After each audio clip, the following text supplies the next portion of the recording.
Hey guys, Reese here. Welcome back to another video, and I hope you guys don't mind. Today I decided to keep it a little bit casual. I'm not wearing my normal button down, so I hope that's okay. However, today I have a very interesting topic to talk about. So I think we've all heard this saying, work 40 hours a week, work 48 to 50 weeks a year, and work for 40 years. That's the game plan most of us have been told our entire lives of how much you need to work until you retire. Get a good, stable job, contribute to your 401k or maybe your IRA, and then go ahead and work for 40 years until you have a large enough lump sum of money in your retirement accounts to fund your retirement. However, what if that wasn't the only way to retire? What if that information is kind of outdated? Maybe that was good back in the day for our parents and grandparents, but maybe that's not up-to-date information anymore.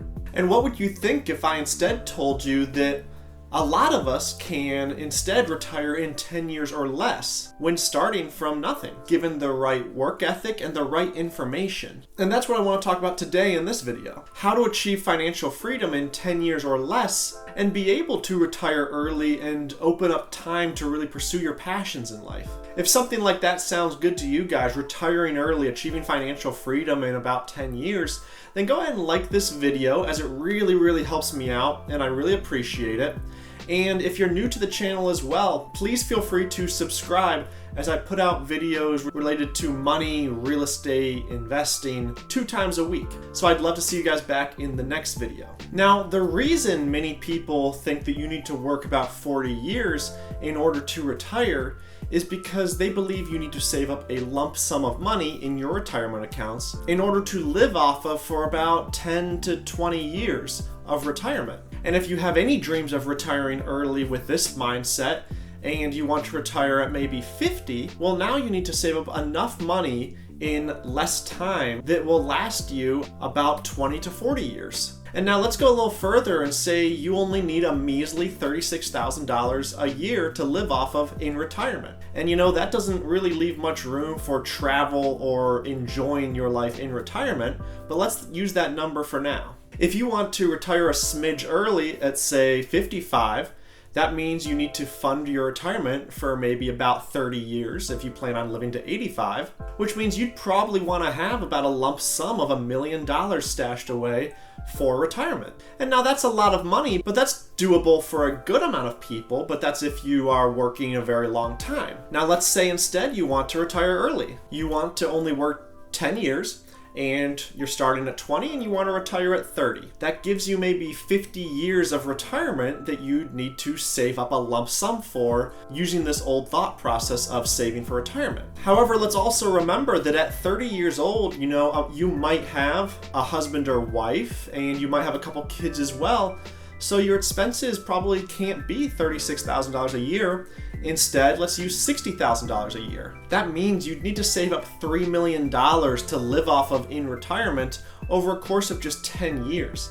And for most people, this just really isn't possible. And therefore, the average Joe really just doesn't see retiring early as a possibility. However, in order to retire early, you don't need to be able to fund your retirement up front with a lump sum of money. What you instead need to do is to get your passive income to a point where it meets or exceeds your monthly expenses. And this is what's called the crossover point. And this is the path I'm on. Instead of trying to save up a lump sum of money for retirement, I'm working hard to achieve my crossover point. And this isn't really so that I can retire and do nothing. This is so I can do whatever I want. I can pursue my passions and maybe make money through a passion project. This also opens up the time to spend with your family, travel, and do anything else you really want to do without your finances holding you back. And so when it comes to reaching that crossover point, you really have 3 options. You obviously need to increase your passive income. The second would be to decrease your expenses.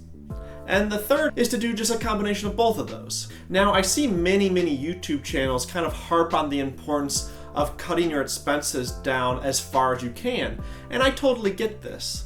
The lower you can reduce your expenses, the sooner and easier you'll be able to get to your crossover point and therefore retirement. And for those of you that need help lowering your expenses and creating a budget in order to save more of your income and be able to reach your crossover point sooner, I made a video a few weeks ago now that covers this topic, and I'll go ahead and link it up here in one of these corners so that you guys can check that video out in the future or even now and come back to this video. Decreasing your expenses is a great first step, especially when you're trying to retire early and you don't mind living off canned tuna and ramen noodles. However, decreasing your expenses super low should really only be done in the short term to allow you to reach that crossover point sooner, and therefore open up the free time in retirement to pursue your passions and make some money from those to be able to raise your budget in the future.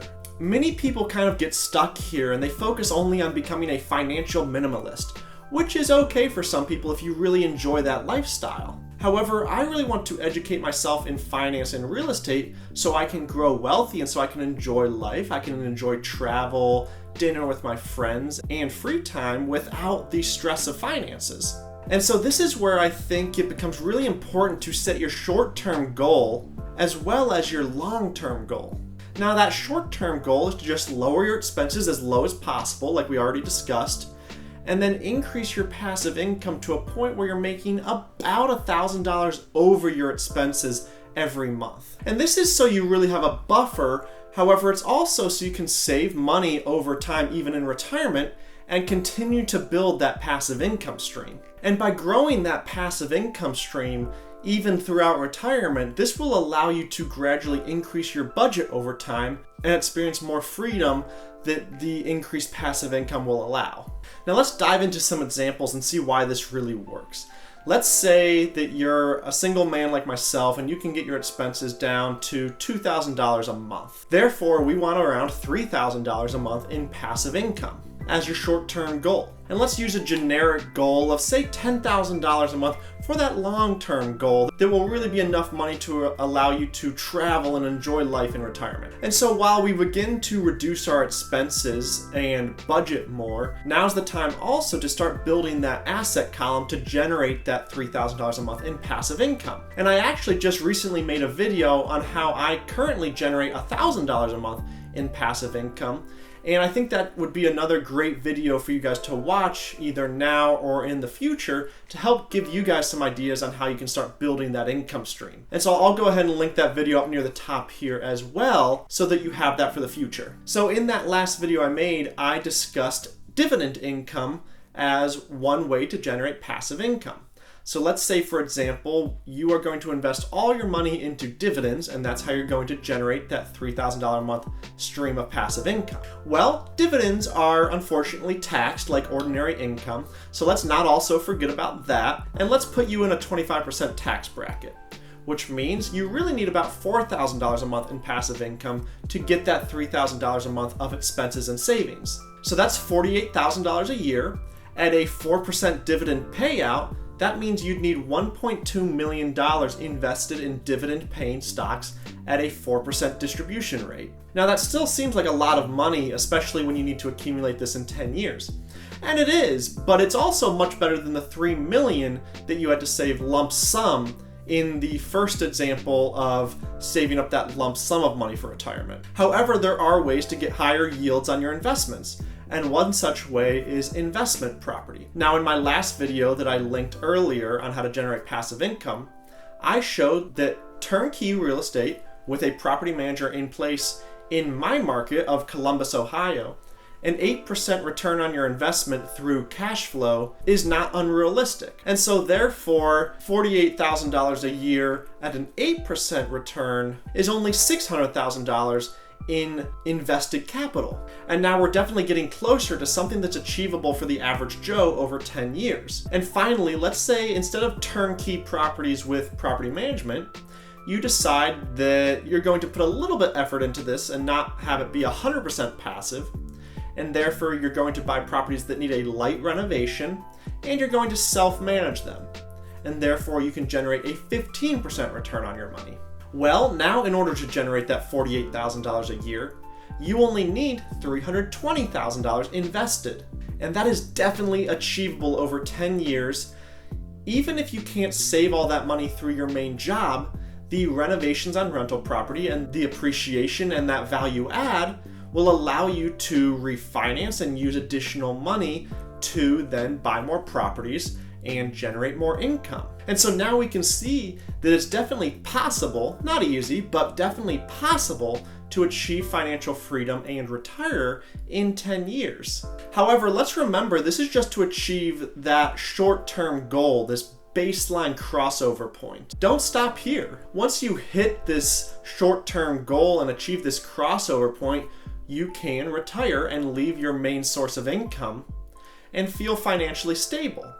However, the hope here is that you can start to generate income with a passion, or just continue to invest that extra $1,000 a month you're currently making in passive income back into assets that spit off cash flow to then build that stream even further. And once again, that's why I say it's super important to achieve about $1,000 over your expenses before you retire, because now you have a buffer and you can feel confident.